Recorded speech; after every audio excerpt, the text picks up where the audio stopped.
Right, so for this we're going to be using a multi-purpose crack filler. This is suitable for both indoor and outdoor use. Find a container that we can mix it in, add the water first and then the powder. This way it is easier to get the right consistency.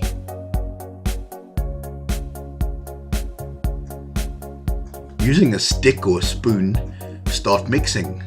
Make sure that you get rid of any lumps in the mixture, and if it seems too runny, add more filler powder.